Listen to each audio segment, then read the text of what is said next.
دوستو، خداوند کا کلام آپ تک پہنچا ہے۔ پلیز لائک اور شیئر لازمی کیجیے۔ God bless you. مقدس متی کی انجیل اس کا 17 باب۔ 6 دن کے بعد یسوع نے پطرس اور یعقوب اور اس کے بھائی یوحنا کو ہمراہ لیا اور انہیں ایک اونچے پہاڑ پر لے گیا، اور ان کے سامنے اس کی صورت بدل گئی، اور اس کا چہرہ سورج کی مانند چمکا، اور اس کی پوشاک نور کی مانند سفید ہو گئی۔ اور دیکھو، موسیٰ اور ایلیا اس کے ساتھ باتیں کرتے ہوئے انہیں دکھائی دیے۔ پطرس نے یسوع سے کہا، اے خداوند، ہمارا یہاں رہنا اچھا ہے۔ مرضی ہو تو میں یہاں 3 ڈیرے بناؤں، ایک تیرے لیے، ایک موسیٰ کے لیے اور ایک ایلیا کے لیے۔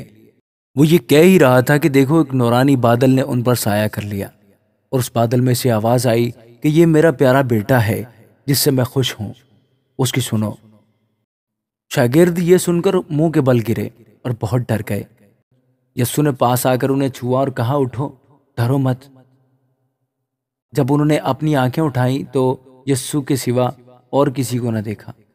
جب وہ پہاڑ پر سے اتر رہے تھے تو یسوع نے انہیں یہ حکم دیا کہ جب تک ابن آدم مردوں میں سے نہ جی اٹھے تو جو کچھ تم نے دیکھا ہے کسی سے اس کا ذکر نہ کرنا۔ شاگردوں نے اس سے پوچھا کہ پھر فقی کیوں کہتے ہیں کہ ایلیا کا پہلے آنا ضرور ہے؟ اس نے جواب میں کہا، ایلیا البتہ آئے گا اور سب کچھ بحال کرے گا، لیکن میں تم سے کہتا ہوں کہ ایلیا تو آ چکا اور انہوں نے اسے نہیں پہچانا، بلکہ جو چاہا اس کے ساتھ کیا۔ اسی طرح ابن آدم بھی ان کے ہاتھ سے دکھ اٹھائے گا۔ تب شاگرد سمجھ گئے کہ اس نے ان سے یوحنا بپتسمہ دینے والے کی بابت کہا ہے۔ اور جب وہ بھیڑ کے پاس پہنچے تو ایک آدمی اس کے پاس آیا اور اس کے آگے گھٹنے ٹیک کر کہنے لگا، اے خداوند، میرے بیٹے پر رحم کر، کیونکہ اس کو مرگی آتی ہے اور وہ بہت دکھ اٹھاتا ہے، اس لیے کہ اکثر آگ اور پانی میں گر پڑتا ہے۔ اور میں اس کو تیرے شاگردوں کے پاس لایا تھا مگر وہ اسے اچھا نہ کر سکے۔ یسوع نے جواب میں کہا، اے بے تقد اور کجرو نسل، میں کب تک تمہارے ساتھ رہوں گا؟ کب تک میں تمہاری برداشت کروں گا؟ اسے یہاں میرے پاس لاؤ۔ یسوع نے اسے جھڑکا اور بدبو اس سے نکل گئی، اور وہ لڑکا اسی گھڑی اچھا ہو گیا۔ تب شاگردوں نے یسوع کے پاس آ کر خلوت میں کہا، ہم اس کو کیوں نہ نکال سکے؟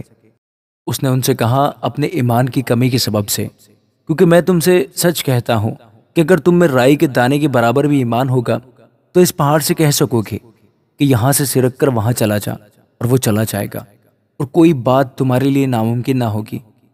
لیکن یہ قسم دعا کے سوا اور کسی طرح نہیں نکل سکتی۔ اور جب وہ گلیل میں ٹھہرے ہوئے تھے، یسوع نے ان سے کہا، ابن آدم آدمیوں کے حوالہ کیا جائے گا اور وہ اسے قتل کریں گے، اور وہ تیسرے دن زندہ کیا جائے گا۔ اس پر وہ بہت غمگین ہوئے، اور جب کفرنہوم میں آئے تو نیم مسکال لینے والوں نے پطرس کے پاس آ کر کہا، کیا تمہارا استاد نیم مسکال نہیں دیتا؟ اس نے کہا، ہاں دیتا ہے۔ اور جب وہ گھر میں آیا تو یسوع نے اس کے بولنے سے پہلے ہی کہا، اے شمعون، تو کیا سمجھتا ہے دنیا کے بادشاہ کن سے محصولیت جزیہ لیتے ہیں، اپنے بیٹوں سے یا غیروں سے؟ جب اس نے کہا غیروں سے تو یسوع نے اس سے کہا، بس بیٹے بری ہوئے، لیکن مبادہ ہم ان کے لیے ٹھوکر کا باعث ہوں تو جھیل میں ڈال کر بنسی ڈال، اور جو مچھلی پہلے نکلے اسے لے، اور جب تو اس کا منہ کھولے گا تو ایک مسکال پائے گا، وہ لے کر میرے اور اپنے لیے انہیں دے۔ آمین۔